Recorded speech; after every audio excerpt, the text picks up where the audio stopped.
Yeah. Okay, so I'm looking at geography and landscape in persuasion. As with any novel, place is important to persuasion, its plot and its characters. The novel moves across geographical boundaries from rural to urban settings, and both real and fictional, from Kellynch to Uppercross to Lyme Regis and to its climax in Bath. I'm going to talk about the different ways in which Jane Austen uses geography and landscape in persuasion. So I'm going to begin with the way in which Austen links nature and landscape to Anne's sensibility and emotional development. But first, I'd like to draw your attention to an extract of Mary Augusta Ward's 1884 article, Style in Miss Austen, taken from Kiriaki's What is the Woman to Do? On page 333, she commends Austen's writing style for its impulse to clip and prune rather than expand and lengthen.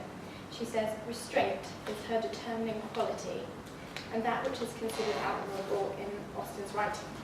This restraint is reflected in the heroine's development, particularly while she is surrounded by nature. This is explicit in the scene where the characters walk to Winthrop. Here Austen writes of Anne that her pleasure in the walk must arise from the exercise and the day. This walk is not an opportunity for Anne to indulge in her feelings. She can hear Wentworth and Louisa talking animatedly nearby, but she's not engaged in her probable emotional turmoil at this point. Instead, she represses those feelings and instead spends time reciting lines of poetry. Her mind is to be occupied by other things. Any hint of her emotions is expressed through her view of the landscape, the withered hedgerow, the declining happiness of the declining year displayed around her by the season. It's this restraint, so admired in Austen's writing, that transfers to her character and becomes of importance when they travel to Lyme Regis. So this is Austen's description of Lyme Regis. It's a sweet retired bay backed by dark cliffs where fragments of low rock along the sands make it the happiest spot for watching the flow of the tide, for sitting in unwearied contemplation. Its green chasms between romantic rocks with the scattered forest trees and orchards of luxuriant growth declare that many a generation must have passed away since the first partial falling of the cliff. Here, Austen proposes an idyllic setting. It's romanticised. The use of phrases such as watching the flow of the tide, unwearied contemplation, many a generation must have passed, evoke a sense that this place has a lot of history and also a certain timelessness. However, that's under threat. Austen recognises that this is a changing landscape. The falling cliff has the power to alter the landscape, as does the sea, invading upon the land to disturb the stability of the place. I've got two pictures of Lyme Regis to show you, both done from across the bay at Charmouth. So they're off from the same perspective, but they both show very different images of the same place. The first one, by William Daniel, is reminiscent of Austen's words, giving a sense of a place stood still. These people have all stopped what they're doing and are just watching the sea, which happens to look very still. The town is clear in the background, whereas this Turner painting has a lot of movement and action. This man in the foreground is working, the waves are crashing, and the town's hazy impression almost rising out to the sea.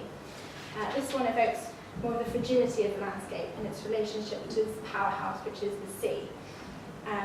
So these two different images really highlight the tensions between fragility and stability in this landscape, which are also mirrored by the characters of Louisa and Anne. It's no coincidence that Louisa's accident happens here at Lyme. Austen tells us that Byron's dark blue seas are looming, there was too much wind and the flight was steep.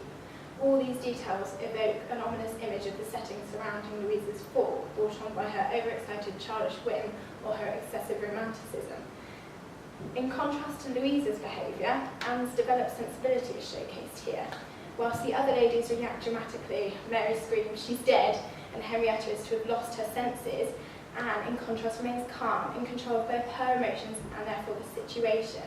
Linking back to Austen's description of Lyme, Anne becomes part of the stability that she evokes in this landscape. It's she who gives the directions for how to help Louisa the best, whilst remaining constantly calm, and here's the turning point at which Wentworth sees the positive change in Anne. He later remembers her collected mind, which he found at Lyme. The novel moves to Bath for its conclusion, and this is where Austen cleverly links the geography of the city to her characters. So this is Bath as Austen would have known it in 1816. Obviously we recognise the river giving the city some of its boundaries, and we know that Bath is on a hill and surrounded by hills. Keiko Parker says that the entire city of Bath becomes a metaphor for the society Austen portrays. For example, where the characters stay in Bath is no accident, for as one goes north, one goes upward, and that upward is not just physical but social. So the higher up the hill, the higher up the social scale. This is a later map, slightly clearer, and I've added on some of the characters' residences in the city. So right at the top we've got the Elliots, and then all the way down the bottom we've got Mrs. Smith in Westgate Buildings. We often hear them talking of our cousins the Dalrymples in Laura Place, or they must be so wealthy because they're so far off out of the centre, they're not even on the map. There's a lot of snobbery amongst the characters as to their locations in Bath. The Musgrave sisters say, "We must be in a good situation, none of your Queen squares for us." And there's talk of characters finding their level, both in terms of where they settle in Bath and also plan their social level as well. The type of people who visited Bath then were largely gentry, nobility, or people with reputations to uphold, which definitely applies to Austen's characters. The landscape of Bath also acts as another medium through which we see the development of Anne's character.